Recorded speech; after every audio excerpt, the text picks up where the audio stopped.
Hello everyone, I'm Sam Grogan from Queen Mary University of London. I'm doing my LLM there, and today I'm going to talk to you about access rights. I did this work with Alicia MacDonald at the Stanford Center for Internet and Society. To give you a brief overview of what access is, it is one of the core privacy protection safeguards and provides consumers with the ability to view data collected about themselves by other entities. Our work focused on data collection by internet companies and data brokers.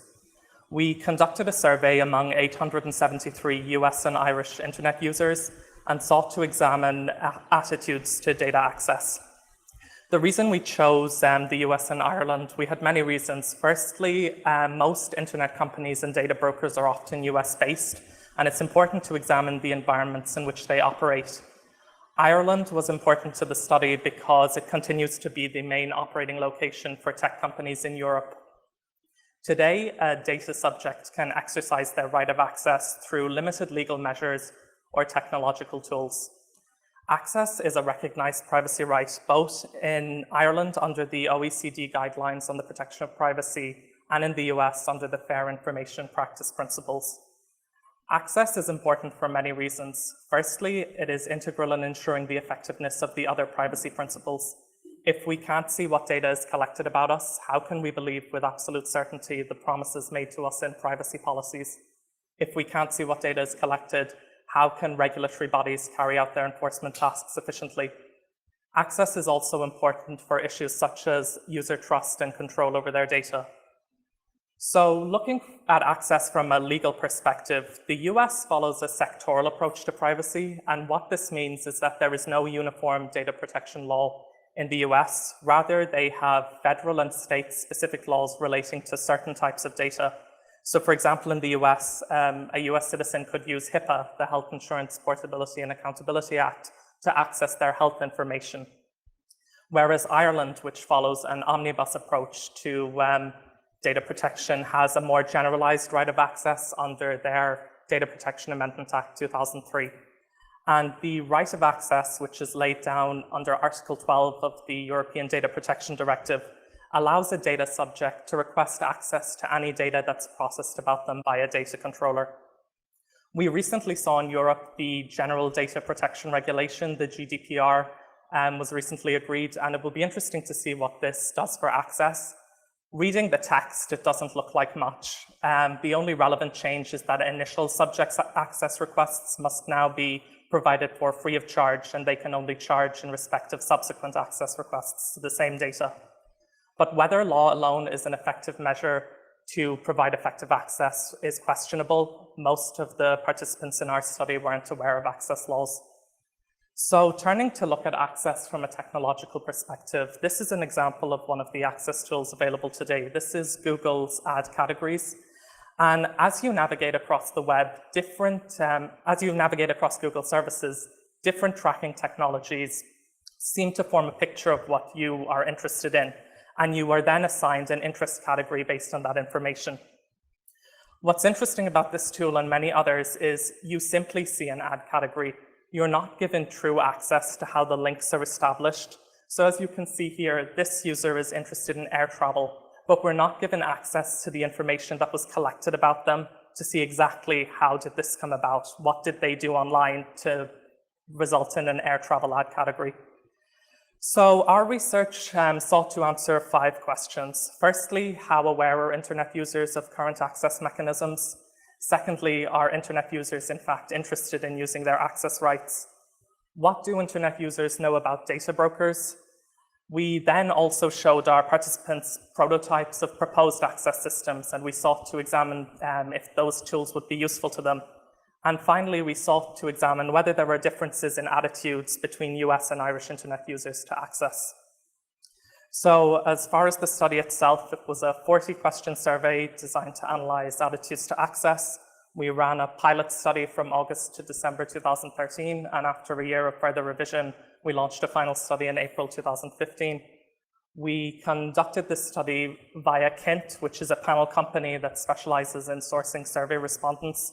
And as this was an online study, we took many precautions to ensure the validity of results. And I refer you to the paper for those details.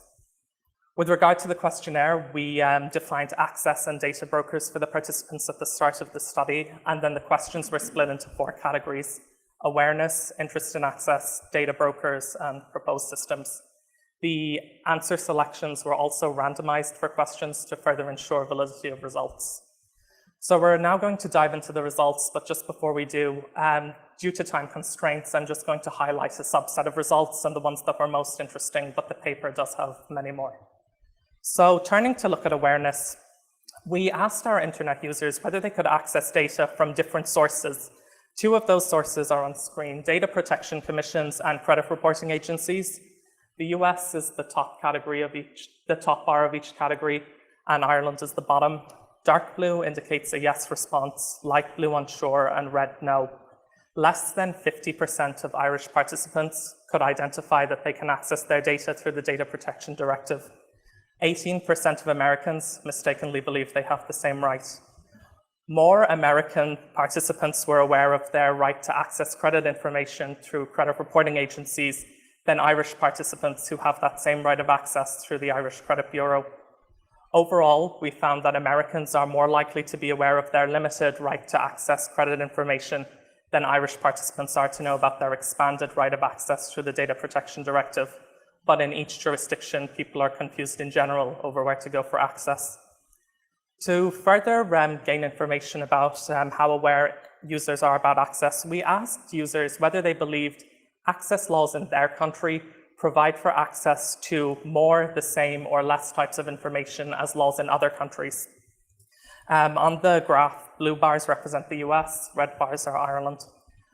American participants believe that US access laws provide for stronger access rights than other countries, whereas Irish users were as likely to believe their rights are on par with other countries. The US does not necessarily have stronger access rights than Irish users. Due to the Data Protection Act in Ireland, which is broader in scope, it could even be argued Irish people have more access than Americans. So turning to look at the interest section of our work, we asked our users whether they would desire to have an access right. On the graph, the US is on the left, Ireland on the right. Dark blue indicates strongly agree, light blue agree, red disagree, and pink strongly disagree.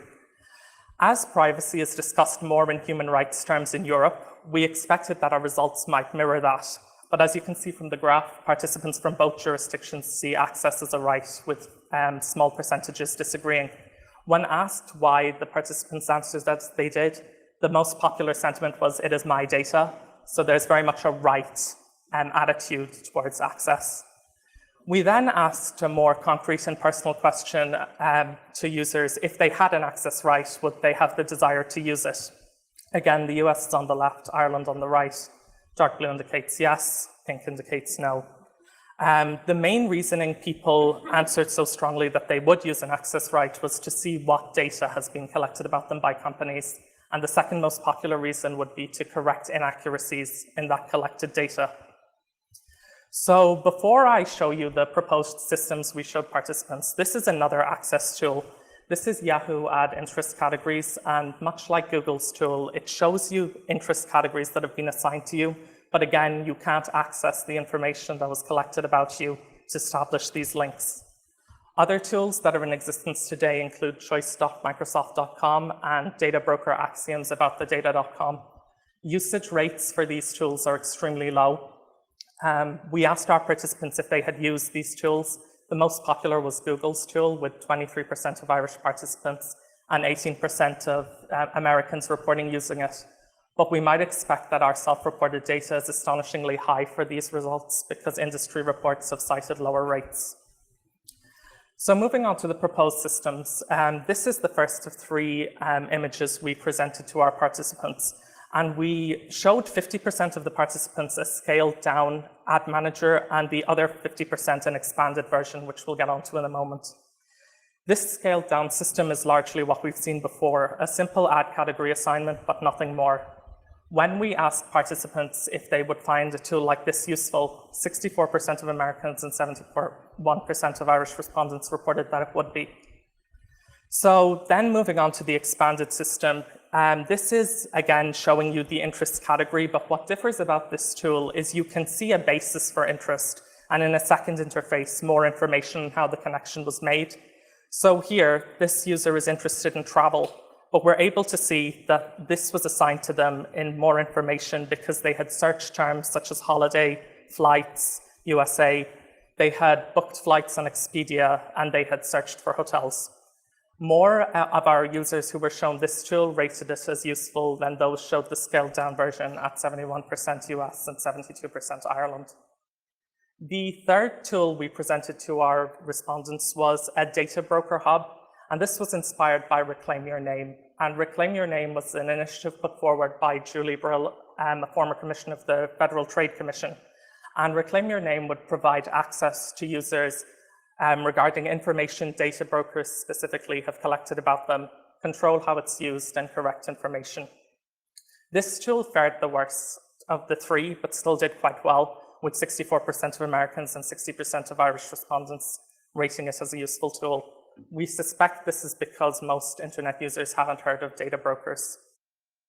So in conclusion, our work highlights that access is important to internet users, but in general, they are unaware of access laws. However, they do see access as a right.